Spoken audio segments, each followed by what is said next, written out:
Namo tassa bhagavato arahato samma sambuddhassa. Namo tassa bhagavato arahato samma sambuddhassa. Namo tassa bhagavato arahato samma sambuddhassa. Bhutang dhammang sanghang namasami.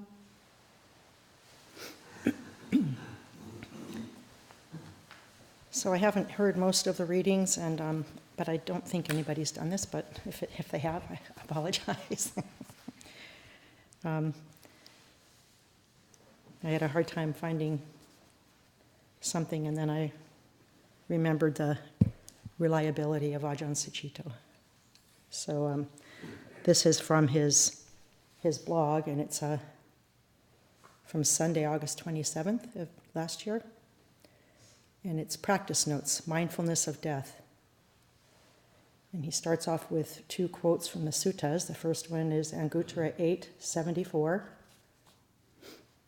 Mindfulness of death, when developed and cultivated, is of great fruit and benefit, culminating in the deathless, having the deathless as its consummation. And then this next one is Anguttara 8:73. May I live just the length of time it takes to breathe out after breathing in, or to breathe in after breathing out, so that I may attend to the Blessed One's teachings. Death is universal. The number of people who recollect it are few. Death rocks our boat. So it's experienced as a tragedy that comes as a surprise. However, bearing one's death and that of others in mind is the entrance to a deep inquiry into life. In the focus of mortality, we're all equal. Status and character disposition fall away, and our customary self is powerless, seen as a curious detail whose claims and importance are embarrassing. And so, some shrug and get on with their lives. Some say that we are snuffed out like the flame of a candle. Some believe that we will be judged according to our deeds by an officer of the inscrutable other. And those who are judged worthy will be awarded a place in the deathless. The Buddha was clearly aware of these views and was motivated to a spiritual quest to find his own resolution, a path to the deathless. That, not an altruistic mission to relieve the world's suffering, was his avowed aim for going forth. What he realized as the first of three great knowledges on the night of his awakening was a connection to previous states of being. Rebirth was not a universally accepted view at the time. The Vedas are largely concerned with welfare in this life, and 4 of the 6 prominent seers of the time held views close to that of the great snuffing out. So this was a revelation whose practical import, the second knowledge, is an understanding of the significance of karma. That is, how we act now determines how we will be in the future. If this truth is grasped in this life, then, as the Buddha subsequently taught, if there is an aware state after death, you go to a place that fits how you've acted. If there isn't, still you live free of corrupt conduct and associate with the wise, who hold you dear. In which case you've, quote, made a lucky throw on both counts, end quote. And that quote's from Majjhima 60. His presentation is characteristically pragmatic and empowering. No inscrutable other, but one's karma determines one's future in this life and the next. And this karma is to be investigated, known, purified, and transcended by oneself. One of the requirements of this practice is to reflect on the topic of mortality with careful attention. Careful or deep attention entails taking dispassionate note of the details and the overall quality of an experience, such as its sight, sound, touch, or mental impact, whether it's agreeable or disagreeable, and what mind states it triggers. This takes one deeper into the realm of emotion, assumption, and attitude, our subjective bias.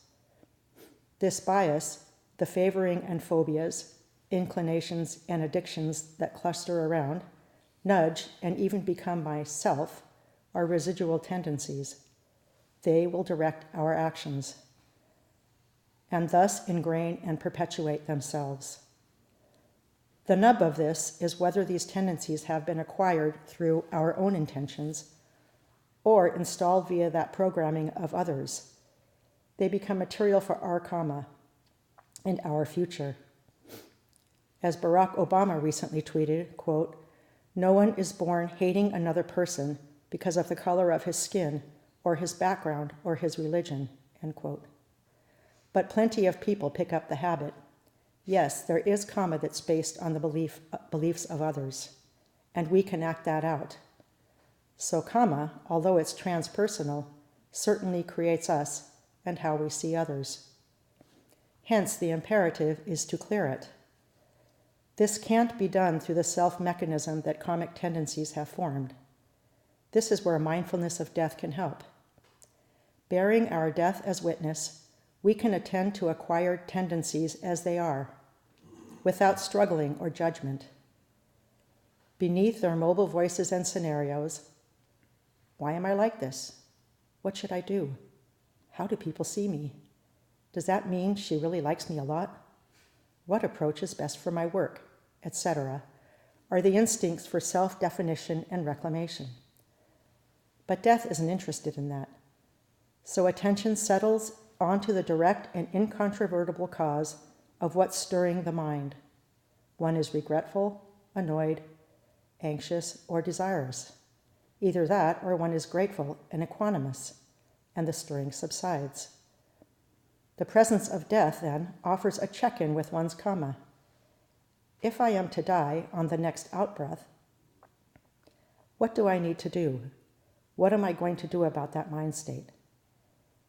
If it feels agitating, unresolved, or nagging, bearing mortality in mind is of great fruit, because in death's doorway, letting go gets easier. Much easier than in the seemingly endless corridor of the future. You know that future might not happen. People die at all ages. Some don't even make it out of the womb. On the other hand, if the mind feels serene and confident, then there can be a rejoicing in that state. Buddhist heaven, here and now. This is a fruition, but not the most complete. Because how about the past? Why was the Buddha's awakening triggered by recollecting previous lives? Maybe it's because awareness of the range of personalities that grow around the citta over time reduces the significance of any one of them. For us who don't have that depth of insight, recollecting who one has been in this life is a substitute. The roles, the passions, the struggles, the plans that changed, the life that went through mysterious shifts and caused transformations to occur. Who wrote this script? And who am I? With that non-answer, something deep can let go. This has all been a show, a throw of the karmic dice. What do you want to make out of all this? If you've made peace with all you've been, you are released from the burden of having to justify or figure yourself out. You focus instead on the intentions that arise in the present. And if the person and his or her tendencies have been resolved, there need not be any more of them. And quote, "This is the deathless, namely, the liberation of citta from the basis of clinging." That's Majjhima 106:13. So don't look in the heavens or fret over the past. All Dhamma practitioners that I have known who conclude their lives carefully express deep gratitude. Dying has helped them to affirm that dukkha has subsided. It's a natural thing. Carefully attending to what is most obvious, universal, and inevitable is then of great fruit. Recollection of death may take the furniture out of our living room, but it can spur the relinquishment of grudges, instigate a review of all plans and an assessment of one's state in the here and now, and it offers a way out of the room altogether. What a friend. and he's given a guide for practice. The quotes above that were mentioned are for practitioners who are not in a terminal condition. Consequently, such a recollection is for all of us every day. Here are some suggestions. Find some time and place in the day to spend 10 to 15 minutes for the practice. Obviously, the setting should be quiet and free from intrusion. Maybe the optimal time for a sustained focus is in the evening after the day's events. Take up a reclining position, feeling the solid support beneath your body. Settle your mind through a suitable means. Mindfulness of breathing, or kindness and goodwill, or recollection of the Buddha are prime options. Be aware of the space around your body. Get to feel sheltered and warmly wrapped in it. Relax your awareness of the visual and auditory domains. Let your mental awareness attune to the sheltered space around your body. Then dwell in it until that quality wraps around your mind. Get your body to settle more deeply, keeping a straight awake posture with eyes open or half open to guard against falling asleep. Having settled the present, scroll back through the day. Does anything stick? Is there anything you regret? Does anything cause you to leave your settled space?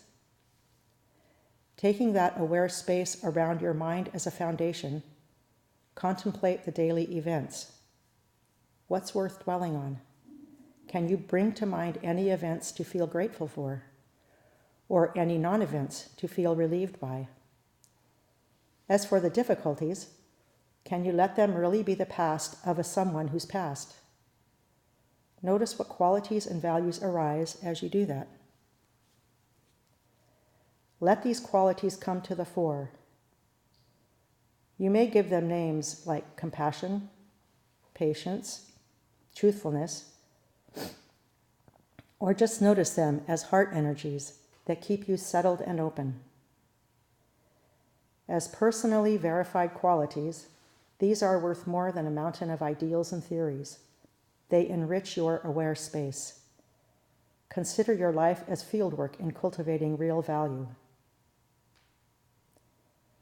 Consider the mortality of others. Notice what that brings up with regard to those we admire and feel grateful towards, and those we have difficulties with. Can you imagine that person dissolving into death? What remains with you? Let the review sweep back through time. Is there anyone who debases your mind with resentment? Anyone who shines a light? What's needed to gather your heart into a unified state? What is your practice, your Dhamma body? Dwell in that aware state, sensing any energies or moods, even if you can't name them. Stay light and open and let things unfold. When there's only the openness, the values that brought you to it remain as a living guide.